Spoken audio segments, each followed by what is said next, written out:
I recently saw a statistic that said like 26% of doctors are going to leave the clinical setting in the next like 5 years. And don't quote me on that, but it was something ridiculous where it was like people are leaving. Even my friend lives in Boston and is a dietitian up there in Boston Children's, and she was saying like the turnover there in the hospitals, like no one wants to stay in hospitals anymore. No one wants to work there. Everyone's getting out as much as they can. Welcome to Health Decode, your #1 source for real health information, with your hosts, Dr. Alessi and Matt Tack. Welcome back to another episode of Health Decoded. I am your host, Dr. Alfred Alessi, and I've got some exciting news. Today we are re-releasing one of our more popular episodes from the Full Fueled podcast with none other than our friend Dasha Agoulnik. Dasha is an expert in gut health, metabolism, and functional nutrition. And in this episode, we dove deep into how your gut impacts fat loss, hormone balance, and overall health and performance. So if you've ever struggled with bloating, stubborn weight, or mystery symptoms that your doctor brushes off, this episode is a must listen. Trust me, there's a reason this was one of our fan favorites. So whether you missed it the first time or you just need a refresher, let's get to the episode. Back at it, man. Hey, good day, man. Exciting stuff here. We got a special guest with us today. I'm super excited. I'm actually really excited. Yeah, it's gonna be it's been a long time coming. So, ladies and gentlemen, today we have the privilege of welcoming a true powerhouse in the fields of nutrition, entrepreneurship, and education. So we're gonna fill you in on all three of those.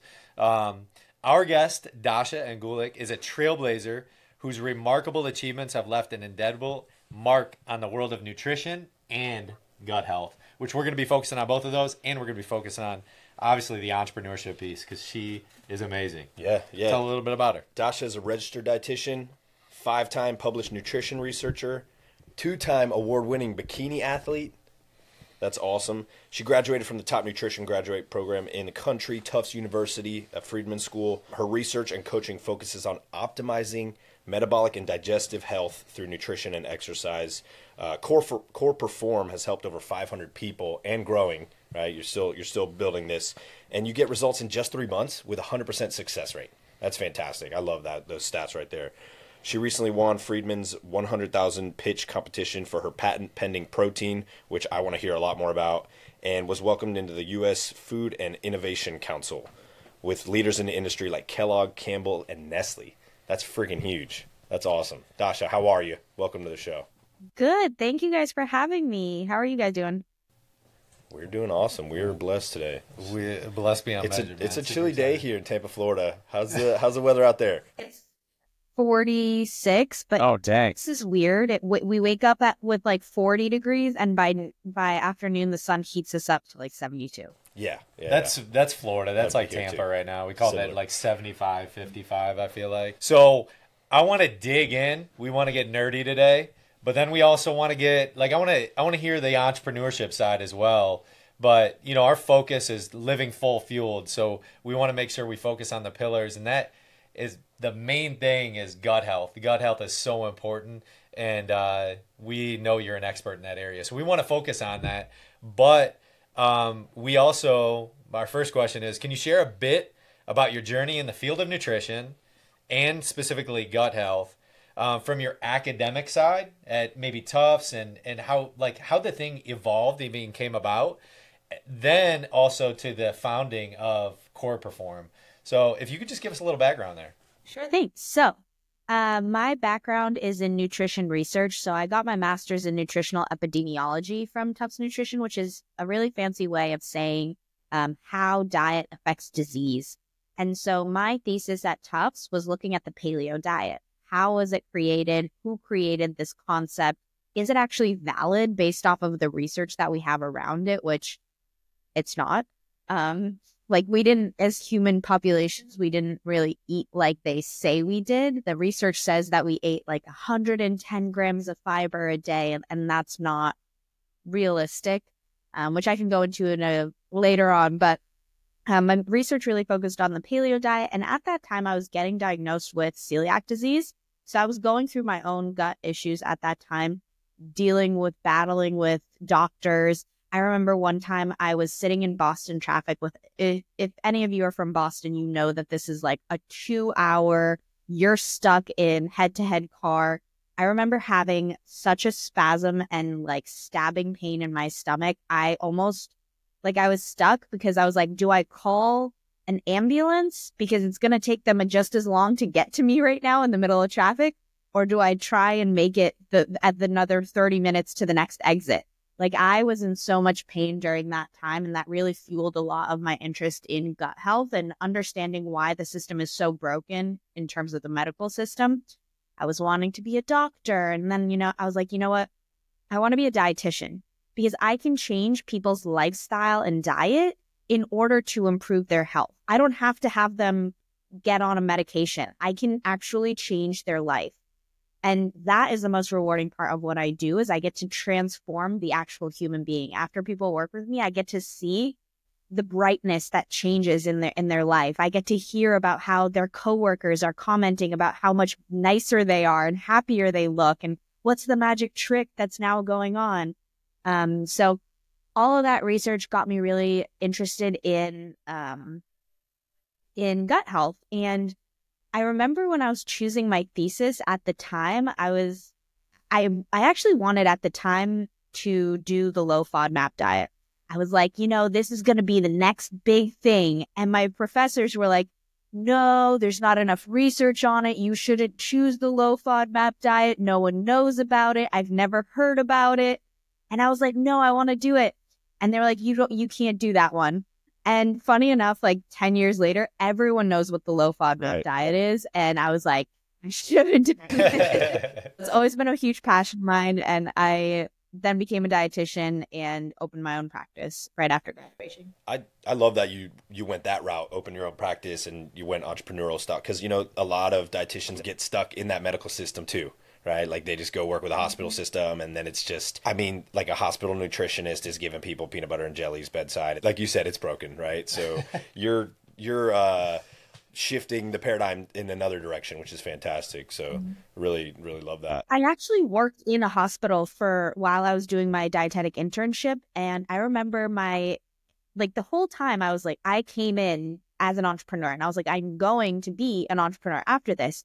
And my dietetic director, she was like, why are you in one of the best clinical programs in this country if you're not going to go clinical?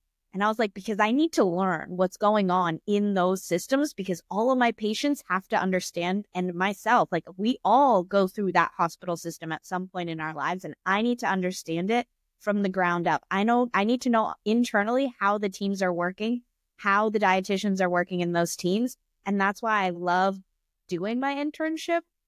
I hated it, but I loved what I learned out of it. It was absolutely brutal, but I get it now, right? Like I get why the dietitians are feeding them peanut butter sandwiches. I get why they're feeding them ice cream sundaes. Like I get it. If I was them, I would be doing the same thing. It's not because they want to be doing that. It's because of how the system is set up that they have no better choice. And at that point, when you're sick, calories are calories. Like we have to get something in them, Yeah, and that's where they're taught, and they kind of just follow that model, right? Like very similar to many MDs. And again, like I think doctors are smart people for the most part, but you get taught what to think, right, versus how to think a lot of the time. So I think it's great to see people like yourself, especially young people, like shifting that, right? Like we're kind of the next, generation of docs that are trying to do something a little bit different and focus more on the patient than the processes, right? I recently saw a statistic that said 26% of doctors are going to leave the clinical setting in the next 5 years or something. Don't quote me on that, but it was something ridiculous where it was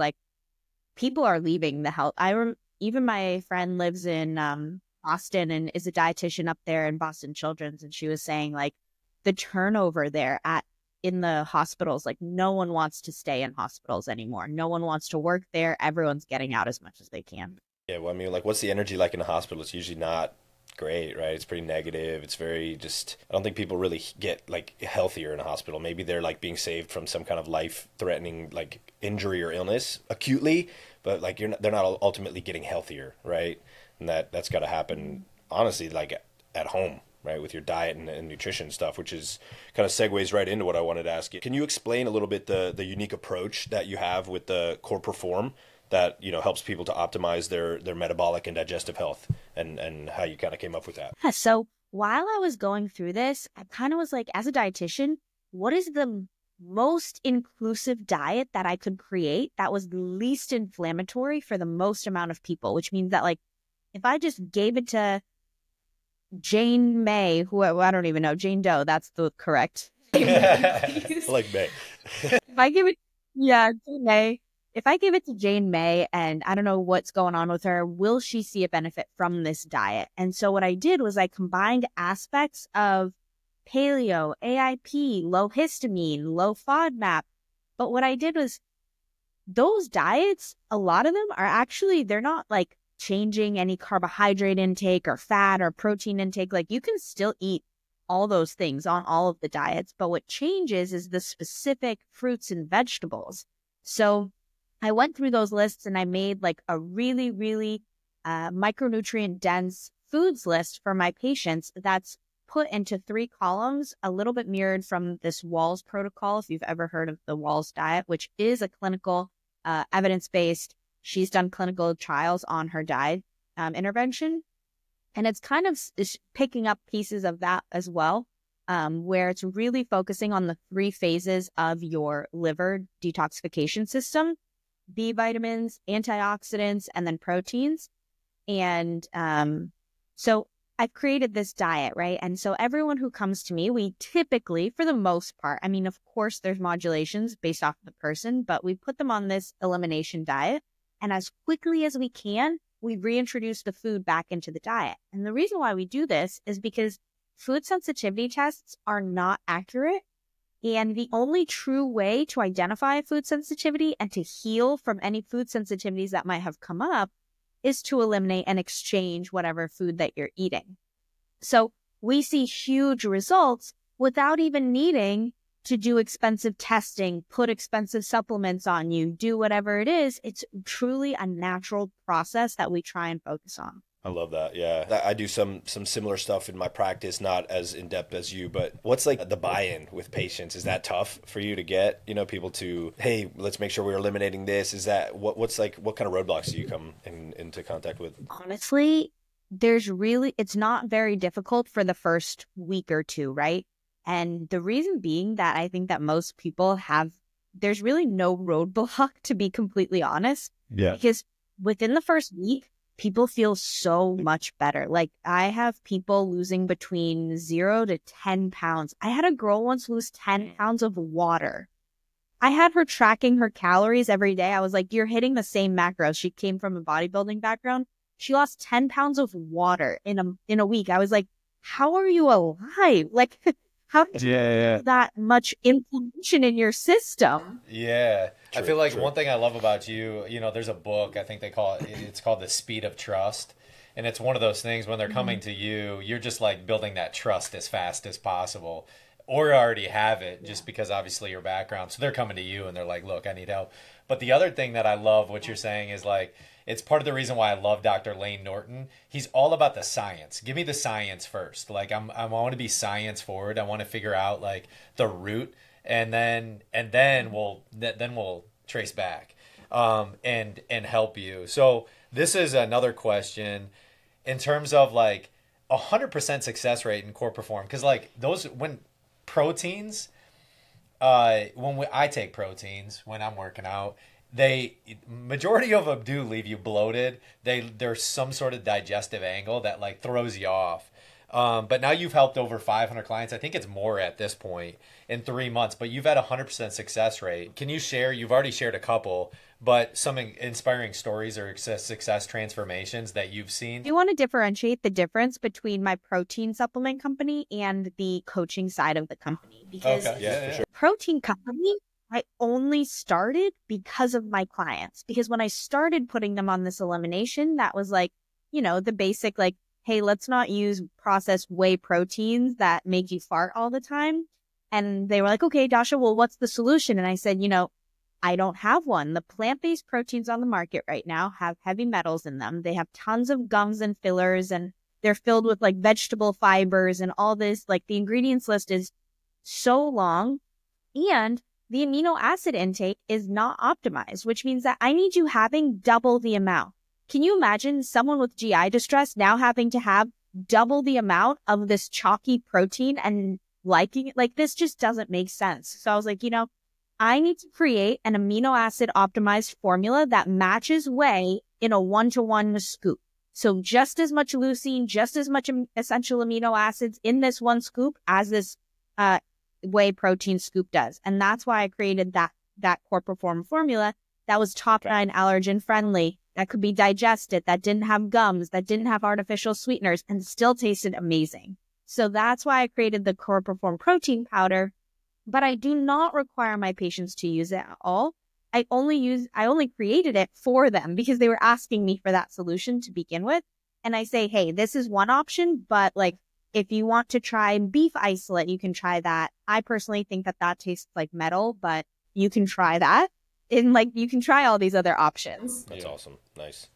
Yeah. And I think, I've gone through in my past of, being an athlete, bodybuilding, and like just being becoming a chiropractor and stuff. I've gone through so many different brands of proteins, and there's some I like better than others, but there's always like, like you're talking about the toss up between like ingredients that are, most people can't even pronounce it. What the hell's in this thing? And then is it coming from a clean source? So that's fantastic. I'm gonna get some of your product too, because I want to try that. Yeah, for sure. One thing I wanted to ask you too, because I've heard it in a previous podcast, and I'm so interested because it's come up a number of times, and I'm always asking, like, why don't we know what a healthy gut looks like, right? One of those things, we know what like an unhealthy gut looks like, but we don't know what are the precursors to make the healthy gut. That's always been a question for me. Like, we know what a healthy artery looks like, a clean one.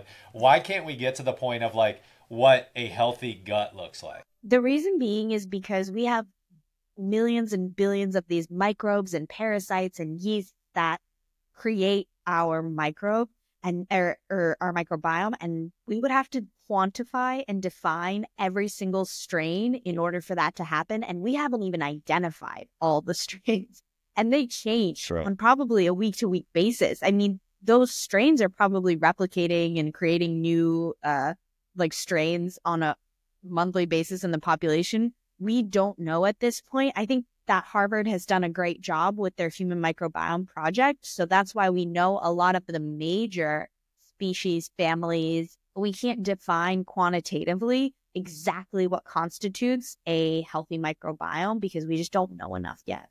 And there's so much biodiversity between people and from different places, right? Yeah. So like, I have identical twin sons. Most likely their microbiomes are going to be different in some way, right? Even though they're identical twins, their genetics are the same.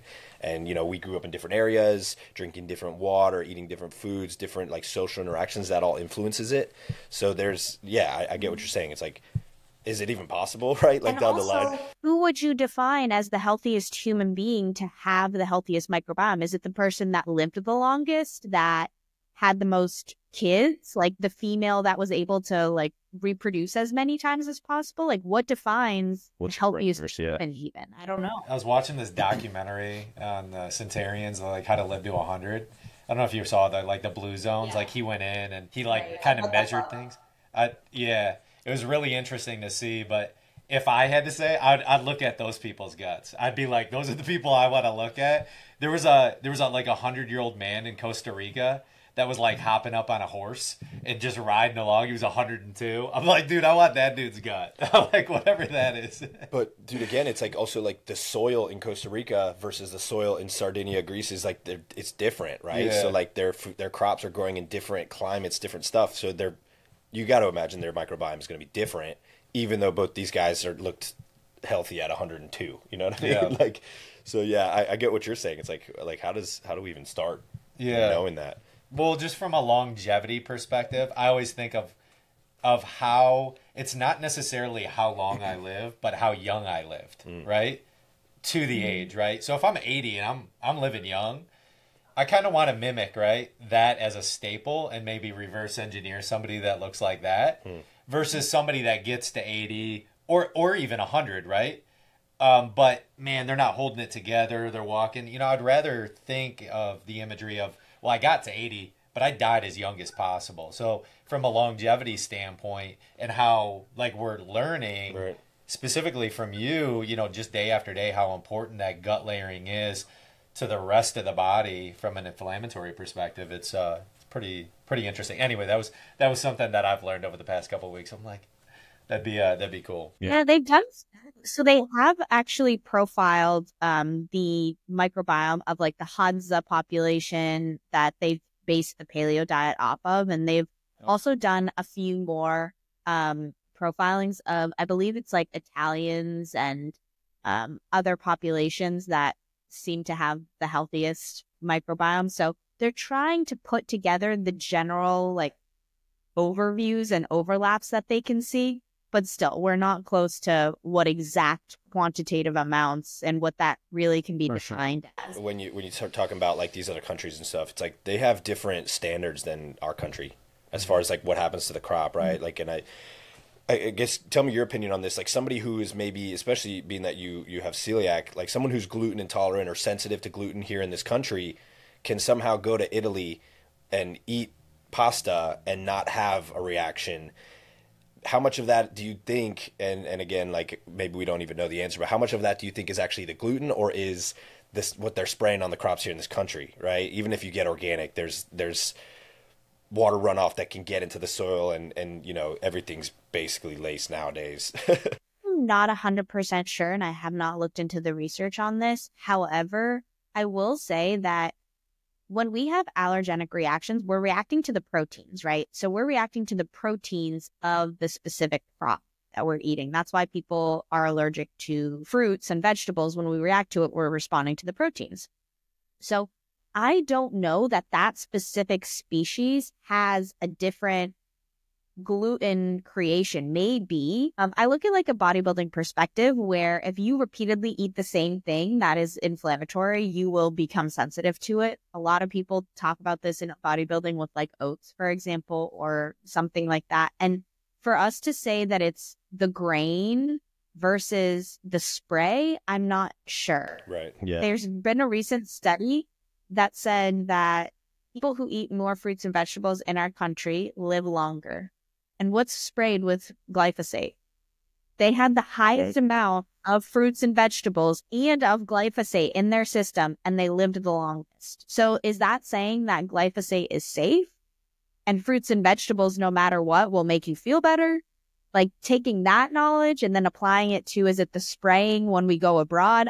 I don't think we know the answer yet. I would only assume that it has to do more with the specific species that we're consuming in the U.S. And I think that it has more to do with that versus something abroad. I don't want to go off this topic because you mentioned something that we didn't have in our questions that I definitely want to tap into.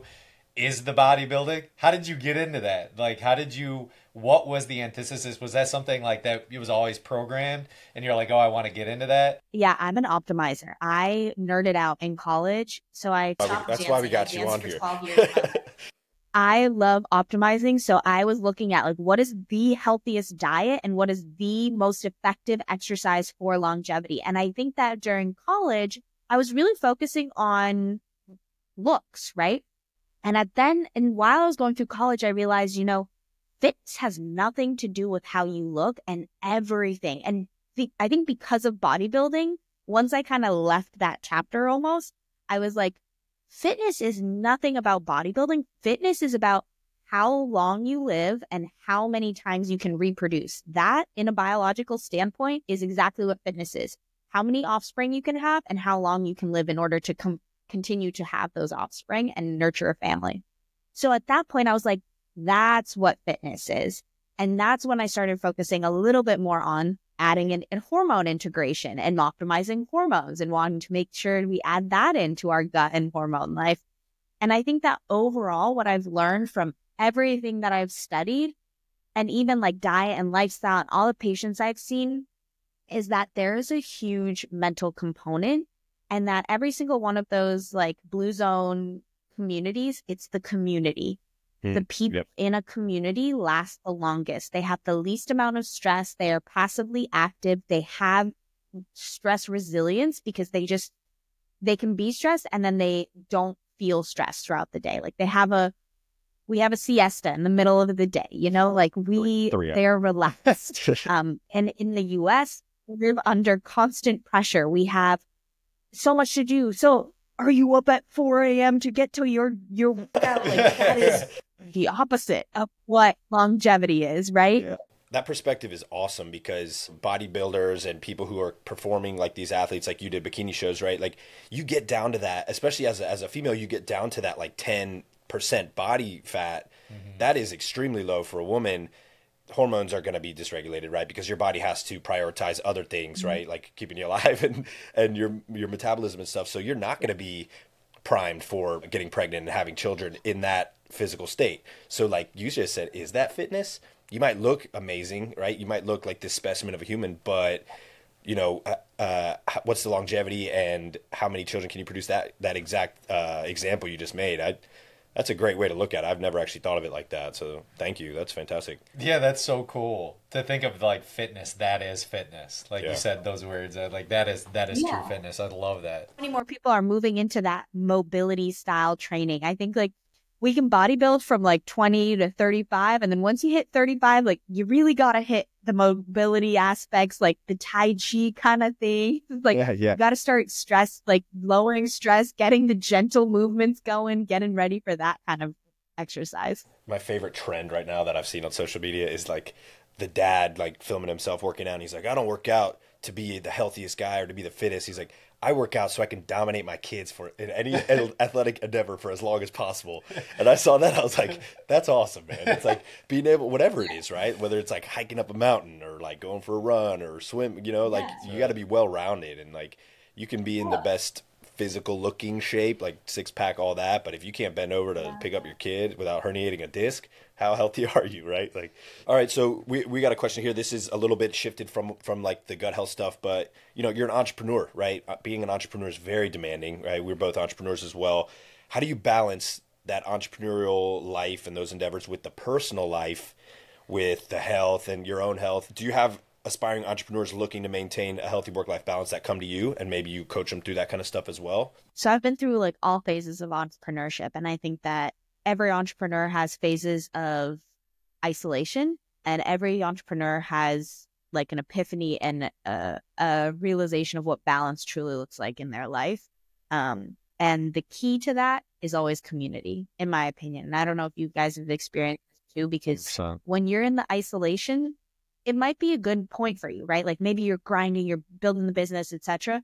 But you can build the business, but you can't grow the business until you start talking to people, laughing more, having that community, relaxing, because you'll burn out. Yep. You will burn out if you don't step out of that zone. And so I think that's like my biggest takeaway of it is being an entrepreneur. And like now I just recently, like 3 or 4 weeks ago, moved in with some of my best friends. One of them is an entrepreneur. One of them is actually does like M&A for a big company here. So he knows a lot about like financial businesses and buying businesses and what makes a good business, scaling a business. Cool. And living with other entrepreneurs is a game changer because now even every single week we have a team meeting on Sundays, and on Sundays we talk about all our house rules, about everything else, but we also talk about our businesses. And we get feedback from each other and we get new ideas from each other, and we're constantly supporting each other to grow.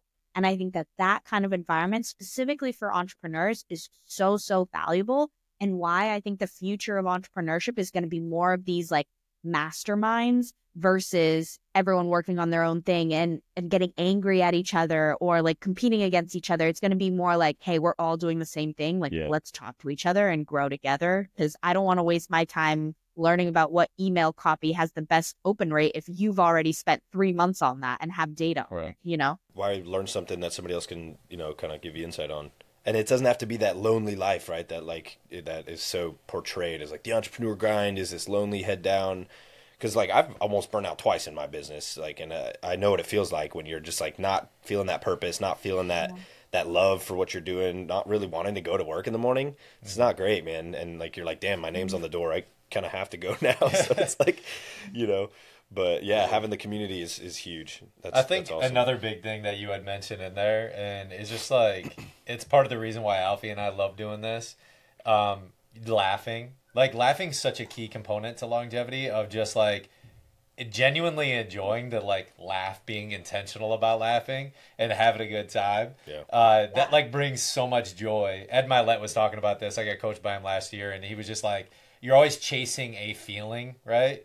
And laughter brings out a feeling that's like unparalleled to anything else. It's just like when you can laugh with people and just genuinely have that good time, like when you say that is fitness, like that is happiness, laughing. It also will increase your vagal tone. So it also will increase your vagal tone, and your gut health will thank you. Boom. There's a Look at tip. that. Everybody There laugh it more. is. That's it, bit. I love that. Go watch an Adam Sandler movie. This episode of Health Decoded is brought to you by Authentic Nutrition, the brand redefining what it means to fuel your body the right way. At Authentic Nutrition, they believe that what you put into your body matters. That's why every single product is crafted with clean, premium ingredients and dosed with maximum efficacy to ensure you're not just meeting your health goals, you're exceeding them. No fillers, no shortcuts, no gimmicks. Whether it's their advanced supplements for energy, recovery, or gut health, you can trust that what's on the label is exactly what's in the bottle. Authentic Nutrition delivers science-backed formulations that work as hard as you do. If you're tired of products that promise the world but don't deliver, it's time to make the switch to Authentic Nutrition. Elevate your health with transparency, quality, and results you can feel. Check them out today at AuthenticNutrition.com and use promo code Alessi15 to get 15% off. That's THENTIC Nutrition.com, promo code ALESSI15 to save 15% and take the first step toward real, lasting health. Authentic Nutrition. Fuel your best self. Now back to the episode. Yeah, so that is also another big thing that I want to tap into even a little bit more, because you said community, right? Community is everything for you, but then you're also building community for other people, and how important that is for like collaboration and to grow together and get healthier together. How has that been for you? How has been building what the CorePerform community that's utilizing your product, because that is a community of itself, and then obviously your coaching side of building that community and elevating each other and really getting people to respond, right? Like that cultivating piece. How has that been for you, and what's that been like? Oh, there's so many things I can talk about that we do. I think the support is the biggest thing, and just knowing that you're not alone, especially when you're sick, is like showing up and feeling like the first question people ask me, how long until I feel better?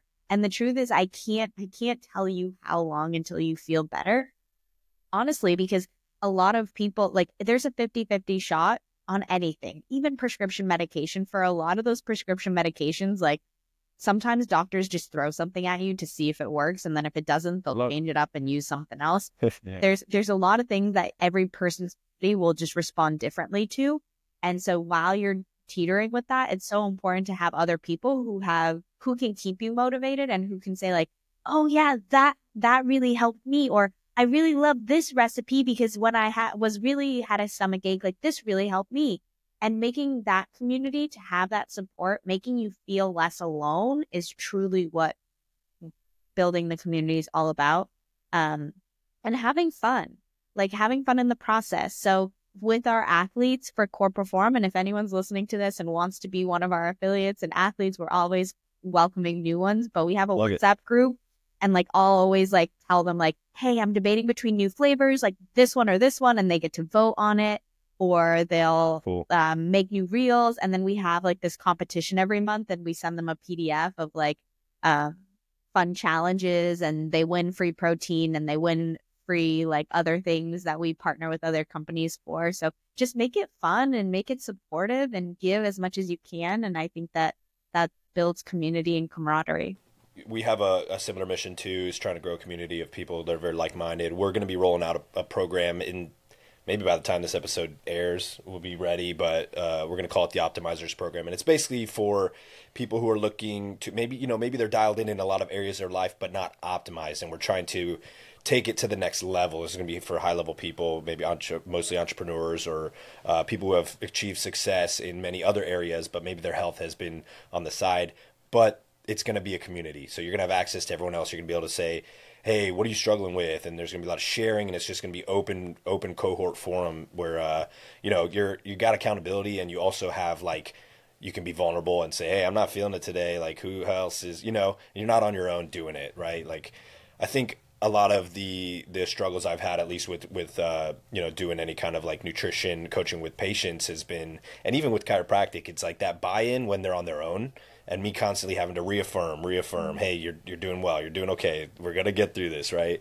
But when you got someone doing it with you, like if I get like say a husband and wife come in for chiropractic care and they're doing it together, and I put them on a similar protocol where they're coming in twice a week together, the results are always better. It really is. And I should get a study done or do some like internal work on like the numbers. But when you have like a accountability buddy, man, it's night and day for sure. Accountability will transform people's lives and make sure that there's different theories of behavior change. I took an entire class on it in my master's. Yeah.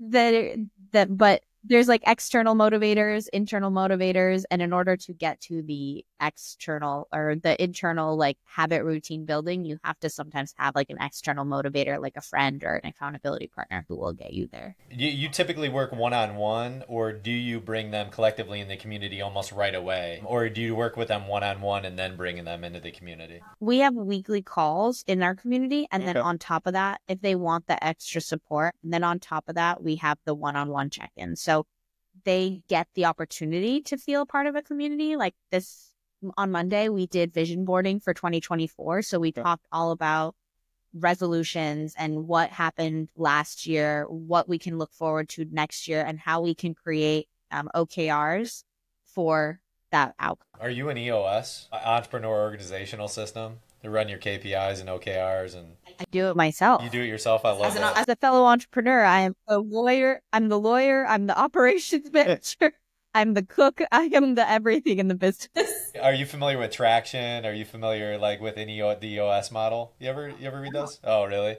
They're pretty good books. So there's a book called Traction, and then Scaling Up by Vern Harnish. He's really good. He's based out of Colorado. But all these practical things but that you're talking about, but like I do them personally. So I met with some guys this morning, including Alfie, and we kind of have a scorecard of life that we build out things, and those are kind of our OKRs and our KPIs for the week of how we're focusing on faith, family, relationship, finance and business, and fitness and health. So we want to make sure we're queuing those up and measuring those on a weekly basis. But then in business, obviously I want to know how my the sales department's doing, the marketing department, the operations, and then the finance. So that was just from an entrepreneurship question I wanted to tap into real quick. But you've had a lot of accolades and recognitions throughout your career. So, and it's short. You're young, aren't you? How old are you right now? 29. You're 29. You're so young. Good stuff. And you've just had remarkable, obviously, acceleration in your field. I love the research piece. What achievements stand out for you, like just right now, and then from the past, and then what do you got on the horizon? What are you thinking of? What next year, and then maybe even the next couple of years? But what's one thing that really stands out to you? And then what do you got what are some things that are coming up that you're really excited about? So I've never felt proud in my life. I think that this may be actually a common thing with females, and especially who have this type A personality. Like I've never really felt proud in my life, except for one moment. And that one moment was when I graduated Tufts. Because so many people bash colleges and schools nowadays. They're like, no one needs that. Honestly, that school changed my life.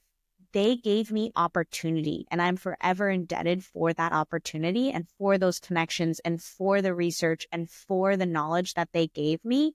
And so graduating from that and feeling a part of that community, feeling a part of like a higher level of standards, feeling a part of, we have the White House on the other line, and we are all in a room with Kellogg and Campbell. Like giving me that opportunity to take me to that higher level and graduating from that school, that's the proudest moment I think I've felt.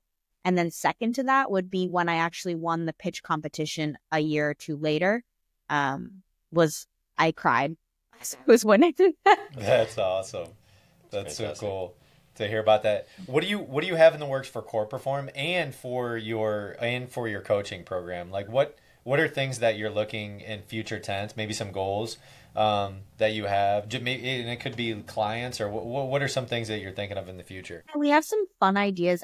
And this is purely like social media and reach, and we can get into the nitty gritty of things, but I think we're looking to expand our social networks in the next year. So we're looking into more Facebook utilization, which I know a lot of people are actually staying away from, but also YouTube. And so we're just trying to test out the waters. And I think entrepreneurship is constantly a risk. You kind of have to take risks in different areas and grow different channels. So I think we've mastered Instagram at this point, and now it's a matter of, okay, we have systems and operations set for Instagram. Let's now open up and now add a YouTube component, now add whatever else component, a TikTok component, whatever else. And so we can increase our lead gen. So that's what we're working on from a business perspective for the next year, I think. That's awesome. No, that's awesome. Socials is such a massive strategy. Yeah. But then also like that piece, and I want to focus on this a little bit because like that proud element that touches me, because I feel like I have a really hard time with that, of enjoying the process so much that like I get these daily pride moments every day. I'm like trying to go back to that of like, I was actually proud of yesterday. Not one of those things where I'm constantly achieving and it's driving forward, but literally I'm going through this like scenario, even like this week, right? Of like, I'm so forward bound that like these proud moments should be happening like more often. I feel like, because we talk about that longevity component of just being able to laugh and enjoy that process of the journey.